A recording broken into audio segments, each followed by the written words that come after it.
मेरे चैनल में आपका बहुत बहुत स्वागत है। मेरा नाम मयो है।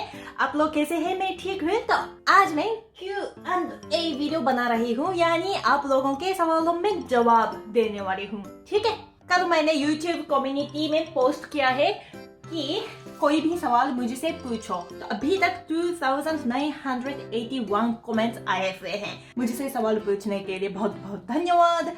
तो आज उनमें से कुछ पिकअप करके जवाब देने वाली हूँ, लेकिन 3000 सवालों के जवाब आज मैं नहीं दे पाऊंगी। तो इस बार जवाब नहीं मिला तो अगली बार ट्राई कीजिए, माफ कीजिएगा। ठीक है, और शायद ये वीडियो बहुत लंबा होने वाला है, तो 2-3 भाग में विभाजित करके वीडियोस बनाऊंगी। ठीक है, तो ये वीडियो पहला भाग होगा।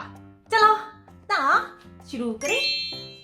तनुजा पटेल जी, एज 26, लेकिन लड़कियों को एज मत पूछो। ठीक है, और फुल नेम मायो हितोमी, कॉलेज और स्कूल। ये कौन सा सवाल है? पसंद की बात कर रहे हैं। तो हाँ, कॉलेज मुझे ज्यादा पसंद आया है क्योंकि हाई स्कूल तक बहुत ज्यादा पढ़ाई करनी थी, वो भी अंग्रेजी या इतिहास जैसे मेरी पसंदीदा सब्जेक्ट ही नहीं, बल्कि मैथमेटिक्स और साइंस भी पढ़ना था, है ना। लेकिन कॉलेज यानी ओसाका विश्वविद्यालय में सिर्फ हिंदी की पढ़ाई की है, इसलिए कॉलेज में ज्यादा मजा आया है। ठीक है, और फेवरेट प्लेस समुद्र, और फेवरेट फूड पानी पूरी, फेवरेट हॉबी बहुत ज्यादा हॉबीज है। एक्चुअली मुझे सोविंग भी बहुत ही पसंद है, ये मेरा पसंदीदा खिलौना है, बहुत ही भारी है।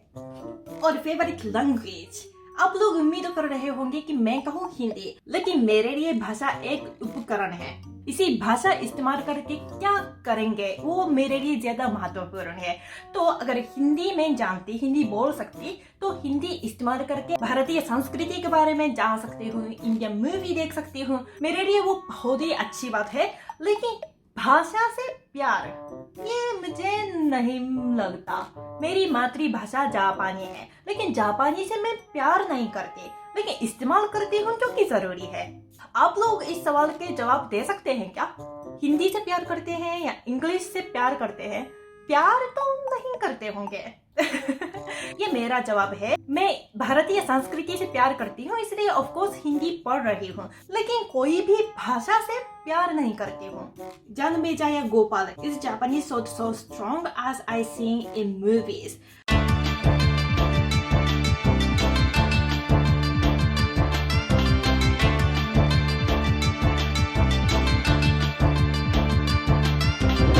माफ कीजिए, मुझे इतना ज्ञान नहीं है जापानीज काताना सोड के बारे में, लेकिन मुझे लगता है जापानीज सोड बनाने के लिए बहुत ही मेहनत करना पड़ता है, टाइम लगता है, एक बनाते हैं और सोड को पवित्र मानते हैं। तो इसके बारे में अगर मौका हो तो और रिसर्च करके आपको बता दूंगी। ठीक है। Ankit Tiwari ji, Does Japanese students clean their classroom after the school gets over? I have seen such stuff in Doraemon and Pirma. हाँ, ये सच है। हाई स्कूल तक बच्चे अपने क्लासरूम, टॉयलेट, सब जगहों को अपने खुद सफाई करते हैं, रोज लंच खाने के बाद। एक दिन में लगभग 20 मिनट का टाइम था, तो हर रोज सफाई करते थे। और मुझे लगता है इसलिए जापान बहुत ही साफ देश है, क्योंकि सब लोग जानते हैं कि सफाई करना क्या होता है, और सफाई करना हो, खुद करना हो तो खुद फेंकते भी नहीं है ना। बचपन से आदत पड़ जाती है जगहों को साफ रखने की और चीजों को ना फेंकने की। चलो, बीच में एक चीज नहीं, 2 चीज आपको बताना चाहती हूँ। ठीक है, दरअसल मेरे दोस्त ने मेरे लिए एक एप्लीकेशन बनाया है। वो दोस्त इंडियन है, और जब मैंने YouTube शुरू किया है, बिल्कुल मतलब शुरू में, तब हम ट्विटर में बात करने लगे और आप दोस्त बन गए, और वो मेरे लिए आप बनाया है, तो बहुत अच्छी बात है। तो इसमें क्या होता है कि मेरे पास कई सोशल मीडियाज है, जैसे भारतीय लोगों के लिए 2 YouTube चैनल है, एक ट्विटर है, एक इंस्टाग्राम है, एक फेसबुक है, और एक वेबसाइट भी है। तो इसको खुद मिला के एक एप्लीकेशन में डाल दिया, ताकि आप लोग आसानी से एक्सेस कर सकते हैं, इंफॉर्मेशन निकाल सकते हैं। आप लोगों में से ज्यादा लोग मेरे वेबसाइट के बारे में नहीं जानते होंगे, लेकिन मेरे वेबसाइट में ब्लॉग आर्टिकल लिखती हूँ जापान के बारे में, जापानी संस्कृति के बारे में, या Q&A और जापानी भाषा के स्टडी मटेरियल भी वेबसाइट में अपलोड करती हूँ। ये विशेष रूप से जापानी भाषा पढ़ने वालों के लिए अच्छा होगा क्योंकि एप्लीकेशन के अंदर में आप आसानी से शब्दों के लिस्ट वगैरह देख के आप पढ़ सकते हैं। इसी ऐप का लिंक नीचे डिस्क्रिप्शन में है, तो अगर आप चाहें तो कृपया डाउनलोड कीजिए, ठीक है। और एक चीज, इस दोस्त ने और एक अलग ऐप बनाया है ओताकू शिंबुन करके, अनिमे मंगा न्यूज फ्रॉम जापान। तो इसी ऐप में जापानी अनिमे से संबंधित आर्टिकल्स, न्यूज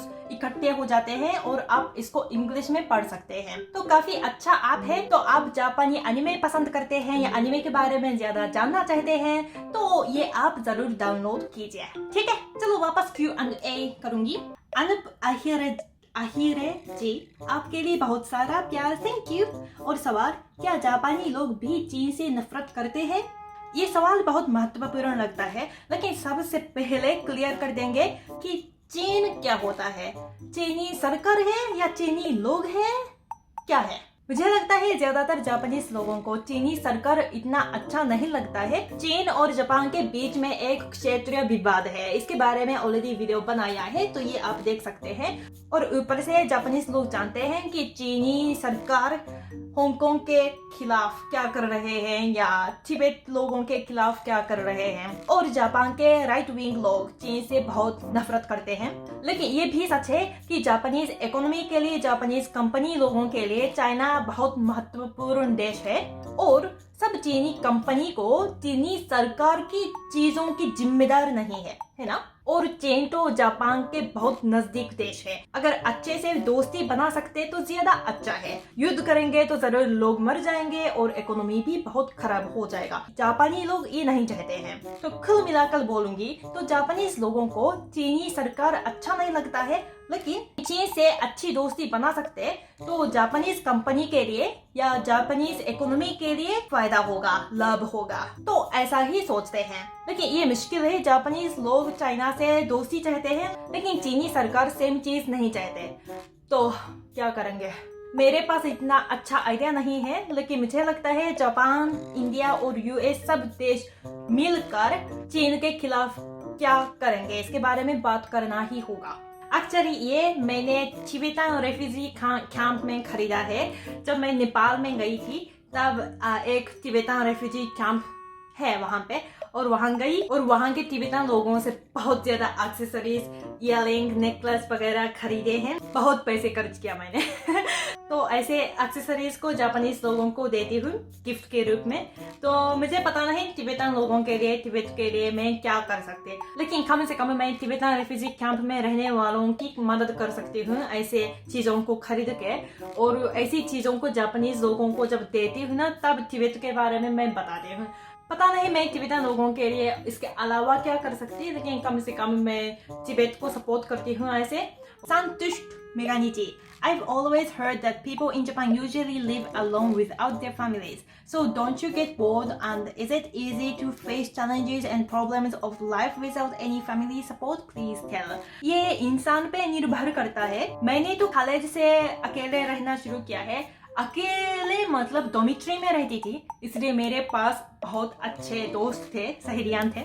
कोई अकेलापन वगैरह तो महसूस नहीं किया। ग्रेजुएशन के बाद टोक्यो में अकेले रहना शुरू किया है और उस समय मेरे लिए बहुत ही कठिनाई थी। कंपनी में प्रवेश करने के 1-2 हफ्ते बाद हम फ्रेशर्स ट्रेनिंग कर रहे थे और ट्रेनिंग के टास्क के लिए रात भर उठ के काम करना पड़ा। तो फिजिकली बहुत मुश्किल था और वहाँ के लोग बहुत ज्यादा होशियार थे, यानी जापान के टॉप कॉलेजेस के लोग इकट्ठे हो गए थे और मैं हमेशा महसूस कर रही थी कि अरे लोग बहुत ज्यादा होशियार है, मैं इसी कंपनी में काम नहीं कर पाऊंगी ऐसे तो शुरू में बहुत ही मुश्किल लगा, लेकिन मुझे लगता है इसके बारे में माताजी से बात करके क्या होगा। दिक्कत ये है कि मेरा दिमाग इतना होशियार नहीं था, तो इसको सुधारने के लिए माताजी से बात करना नहीं बल्कि पढ़ाई करनी थी, ज्यादा काम करना था। मैं हमेशा ऐसे सोचकर प्रयास करती हूँ और ज्यादातर जापानीज लोग ऐसे ही सोचते होंगे। अगर मेंटली डिप्रेस्ड है तो हाँ, परिवारों की मदद चाहिए होगी, लेकिन मैं मानती हूँ कि जिंदगी की ज्यादातर चैलेंजेस मेहनत करने से, प्रयास करने से ही अचीव कर सकते हैं। Next, Ashutosh Singh ji, Can we see stray dogs on Japanese road? हाँ और नहीं। टोक्यो या मुख्य शहर में रास्ते में कुत्ते नहीं होते हैं, लेकिन अगर आप गांव में जाएंगे तो हाँ कुत्ते हैं रास्ते में। और मुख्य शहर में क्या होता है कि रास्ते के कुत्तों को सरकार लोग मतलब इकट्ठे करते हैं और कुत्तों को एक फैसिलिटी में डालते हैं, ठीक है, और इंजेक्शन वगैरह भी करते होंगे और लोगों से पूछते हैं कि किसी को कुत्ता चाहिए कि नहीं, और लोग कुत्तों को पिकअप करते हैं। लेकिन कोई नहीं चाहता तो कुत्तों को मरा देते भी होंगे, ये शायद शहरों पे निर्भर करता होगा। तो हाँ सिचुएशन ऐसा है, दुख की बात है। हाँ अस्वात कीर्तिक जी, Why most of Japanese men don't prefer keeping mustache or beards? एक तो कंपनी में काम करने के लिए जापान में मस्ताश वाला चेहरा थोड़ा साफ नहीं माना जाता है, गंदा माना जाता है कि अरे आप हर रोज सुबह ठीक से शेव नहीं करते, ऐसे सोचा जाता है। इसलिए लोग ठीक से हर रोज शेव करते हैं ताकि कंपनी में या क्लाइंट्स के सामने अच्छा इंप्रेशन दे सकते हैं। और शायद ज्यादातर लड़कियां बिना मस्ताश वाले लड़कों को पसंद करती हैं, इसलिए ये भी हो सकता है। Bringing life together. What do you think racism exists in Japan or not? हाँ अच्छा सवाल है। मुझे लगता है जापानीज लोग नहीं जानते कि रेसिज्म क्या होता है। क्या करेंगे तो वो रेसिज्म हो सकता है। एक उदाहरण दूंगी। 1-2 साल पहले जापानीज एक कॉमेडियन ने चेहरे को काला काला करके एक ब्लैक इंसान का इमिटेशन कर रहा था शायद, हाँ, और टीवी लोग भी वो कॉमेडियन को ऐसे ही टीवी में ब्रॉडकास्ट किया है। इसके बाद बहुत ही आलोचना आए हैं, विशेष रूप से विदेशी लोगों से। तो वो कॉमेडियन को नहीं पता था कि चेहरे को काला बनाना एक रेसिज्म है। उसका कहना था कि अरे ये एक इंसान है और उसका त्वचा काला है और उसका इमिटेशन कर रहा था, इसलिए चेहरे को काला बना दिया। इसमें क्या गलत है? बात यह है कि पुराने जमाने से जापान में सिर्फ जापानीज लोग रहते हैं, इसलिए जापान में रेसिज्म का कॉन्सेप्ट बहुत ही कम है। और जापानीज लोग जैसे कि यूएस में रेसिज्म का इतिहास होगा, इसके बारे में नहीं जानते हैं, इसलिए बिना जानबूझकर कुछ भी कर देते हैं। तो अगर आप इसको रेसिज्म कहेंगे तो हाँ जापान में रेसिज्म होगा, लेकिन मुझे लगता है जापान में रेसिज्म नहीं है, फर्क की एजुकेशन की कमी है। आपको 10वीं और 11वीं में कितने % आए थे? जापान में इंडिया से अलग परीक्षा चलती है, इसलिए 10वीं और 11वीं में पूरे जापान की एग्जाम परीक्षा नहीं होती है। भारत में आने से पहले आपने क्या सोचा था कि भारत कैसा होगा? What were your stereotypes about India before visiting here? मुश्किल सवाल है। ईमानदारी से मुझे लगा कि भारत में इतने बड़े बड़े मॉल्स जैसे कि एम्बियंस मॉल या साइबर सिटी, ऐसे बड़े बड़े मॉल्स मुझे नहीं पता कि भारत में है। मैं सोचती थी इंडिया में सिर्फ जैसे लोकल मार्केट्स होंगे या स्ट्रीट फूड होंगे, तो वो एक स्टीरियोटाइप था।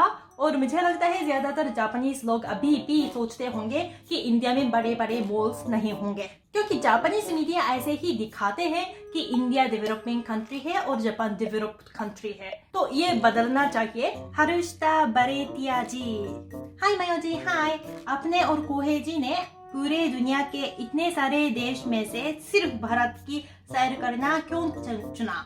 मतलब 195 कंट्रीज में फॉरेनर्स अदर कंट्रीज विजिट करना ज्यादा प्रेफर करते हैं, पर आपने भारत चुना।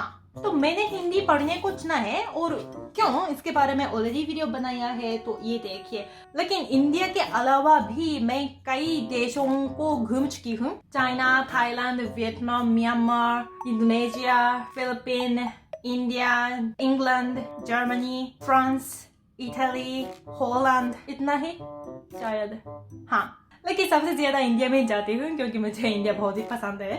Have you visited Ajanta and Ellora in India? No, नहीं। एक्चुअली मुंबई में तो कई बार 3-4 बार जा चुकी हूँ, लेकिन आज तक अजंता और एलोरा नहीं देखा, तो अगली बार फिर जाऊंगी ना, सब पक्का देखूंगी। चलो, बहुत सवालों में उत्तर दिए हैं, पहला भाग तो खत्म, ठीक है।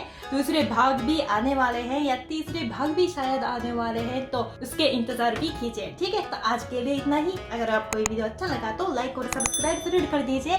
मेरे वीडियो देखने के लिए बहुत बहुत धन्यवाद। फिर मिलेंगे, बाय बाय।